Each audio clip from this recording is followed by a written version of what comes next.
Dealings with the Dead, number 56. Take heed that ye do not your alms before men to be seen of them, otherwise ye have no reward of your Father which is in heaven. Therefore, when thou dost thine alms, do not sound a trumpet before thee, as the hypocrites do in the synagogues and in the streets, that they may have glory of men. Verily I say unto you, they have the reward. But when thou doest alms, let not thy left hand know what thy right hand doeth, that thine alms may be in secret, and thy Father, which seeth in secret, himself shall reward thee openly. This ancient word, alms, according to its derivative import, comprehends not only those boli which are given to the wandering poor, but all bestowments, great and small, in the blessed cause of charity. In the present age, how limited the number whose moral courage and self-denial enable them to do their alms in secret and without sounding a trumpet, as the hypocrites do.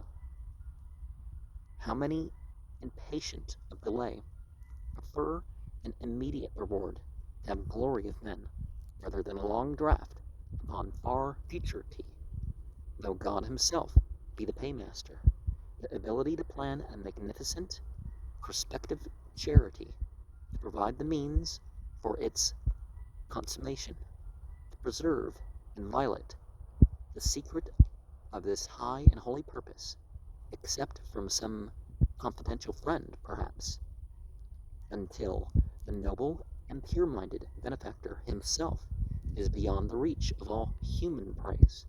This is indeed a celestial and a rare accomplishment. My thoughts have been drawn hitherward by the public announcement of certain testamentary donations of late Theodore Lyman, $10,000 to the Horticulture Society, $10,000 to the Farm School, and $50,000 to the Reform School at Westboro.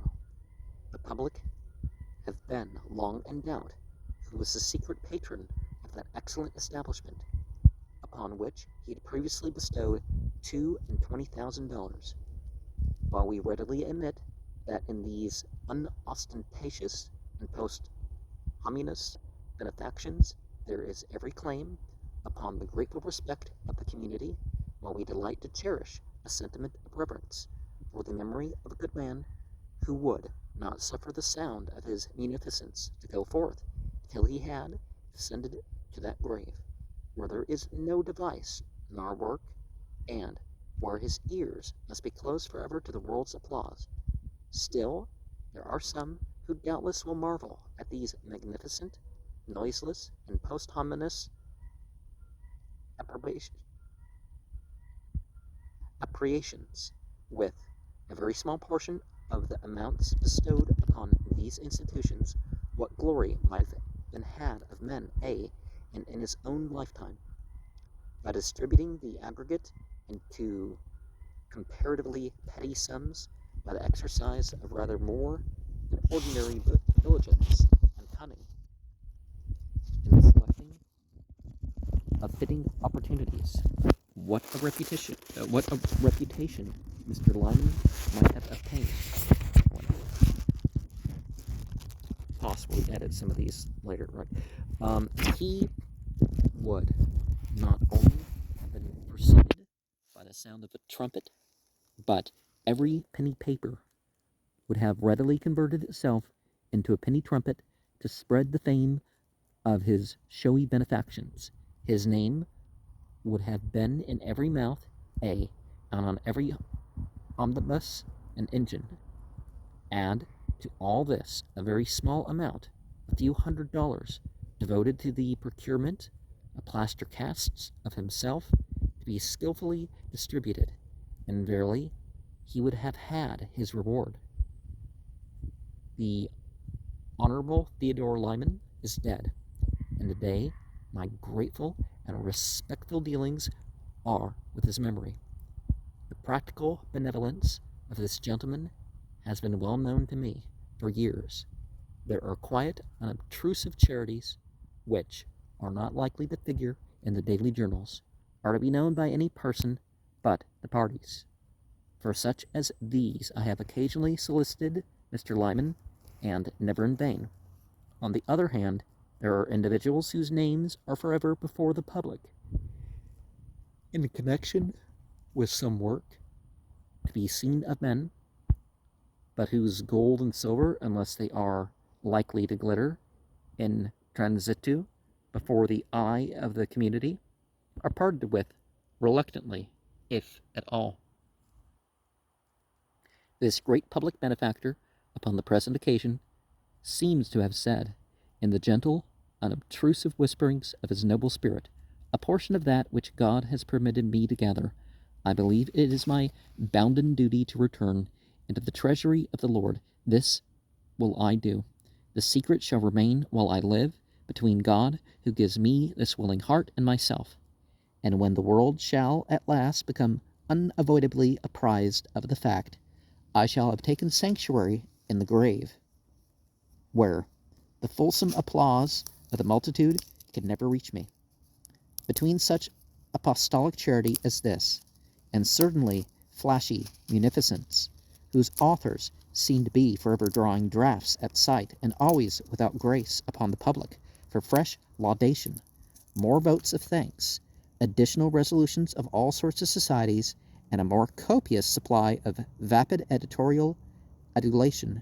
Between these, I say, there is all that real difference which exists between the gem of purest ray serene and the wretched Bristol imitation, between the flower that blooms and sends abroad its perfume in secret, and that corruption whose veritable character can never be concealed.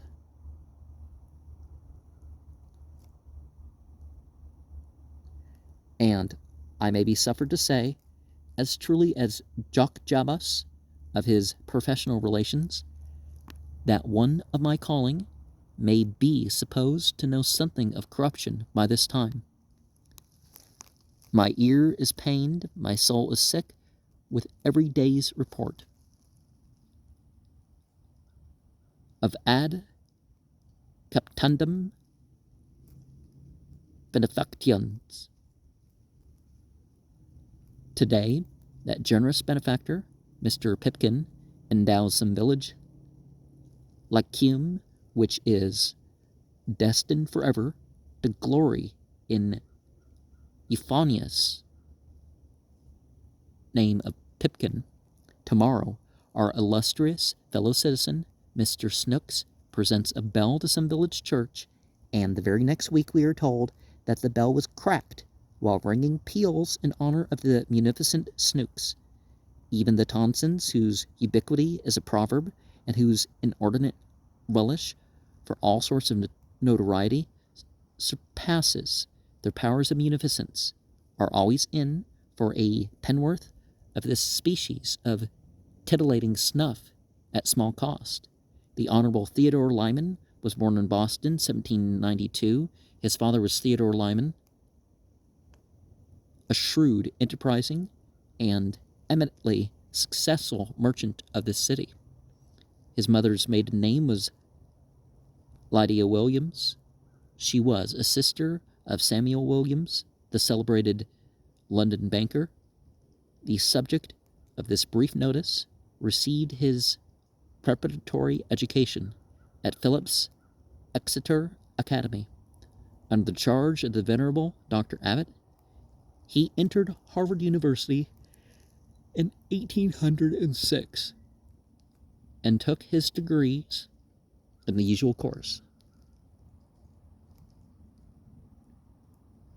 In 1812, Mr. Lyman went to England upon a visit to his maternal uncle, Mr. Williams, and during his absence traveled on the continent with Mr. Edward Everett, visiting Greece, Palestine, and so on, and remaining abroad until 1816. He was in Paris when the Allied armies entered that city. Of this event he subsequently published an account in a work very pleasantly written, entitled 3 Weeks in Paris. In 1820, or very near that period, Mr. Lyman married Miss Mary Henderson of New York, a lady of rare personal beauty and accomplishments, who died in 1836. The issue of this marriage were 3 daughters and a son: Julia, Mary, Cora, and Theodore. The 2 last survive. The elder children, Julia and Mary, in a language of beautiful significancy, have gone before. Mr. Lyman published an 8th volume on Italy and compiled 2 useful volumes on the diplomacy of the United States with foreign nations. In 1834 and 1835, Mr. Lyman was mayor of the city of Boston. He brought to that office the manners of a refined and polished gentleman, the independence of a man of spirit and of honor, a true regard for justice and the rights of all men, a lofty contempt for all time-serving policy.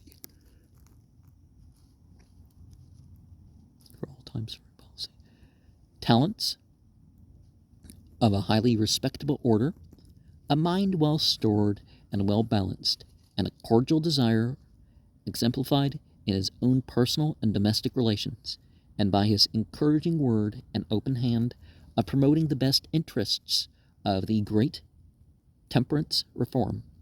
To the duties of this office, in which there is something less of glory than of toil, he devoted himself during those 2 years with great personal sacrifice and privation to those whom he loved most. The period of his mayoralty was by no means a period of calm repose. Those years were scored by the spirit of misrule with deep dark lines of infamy. Those years are memorable for the vandal outrage upon the Ursuline convent and the Garrison riot, in which a portion of the people of Boston demonstrated the terrible truth that they were not to be outdone in fury even by the most furious abolitionist who ever converted his stylus into a harpoon and his inkhorn into a vial of wrath. Mr. Lyman, even in comparatively early life, filled the offices of a brigadier and mayor general of our militia, and was in our legislative councils. The temperament of Mr. Lyman was peculiar, frigid, and even formal. Before the world, he was one of the most warm-hearted among the noiseless paths of chivalry, and in the closer relations of life I have sometimes marveled where he bestowed his keen sensibility while going through the rough and wearying detail of official duty. In the spring of 1840, we meet accidentally at the South in the city of Charleston. He was ill. His mind was ill at ease. He seemed to me, at that time, a practical illustration of the truth, that it is not good for man to be alone. Yet he had been long stricken then in his domestic relation. His chief anxiety seemed to be about the health of his little boy. He told me that he lingered there on his account. I never knew a more devoted father, a gentleman well known to the community by his untiring, practical benevolence, to whom I applied for information, has sent me a reply from which I must be permitted to extract one passage for the benefit of the world. I have known much of his benevolent acts, having been in frequent almoner of his bounty, with the injunction, keep it to yourself. He often called and spent 1 or 2 hours to converse on temperance and the poor, and would spend a long winter evening in my office and learn of me what my situation enabled me to communicate, and always left a check for $50 or $100 to give to the Howard or some other society. In the severe winter weather, I remarked that he would say, "This weather makes one feel for the poor." He often sent his man with provisions to the houses of the destitute, and had a heart to feel for others' woe. He has gone, but the memory of this good man shall never go.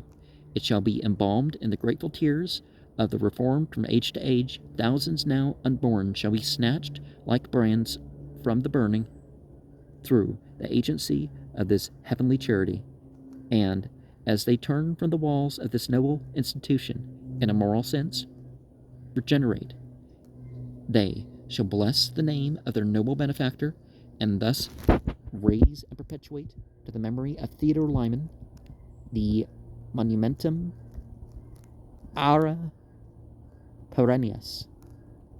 And I was present for this one guy. He said that he would donate $1 million or so if the community would match that donation towards, school and house of worship, that sort of stuff. And he had a condition that, this was, that his name is made known to the general public in this endeavor.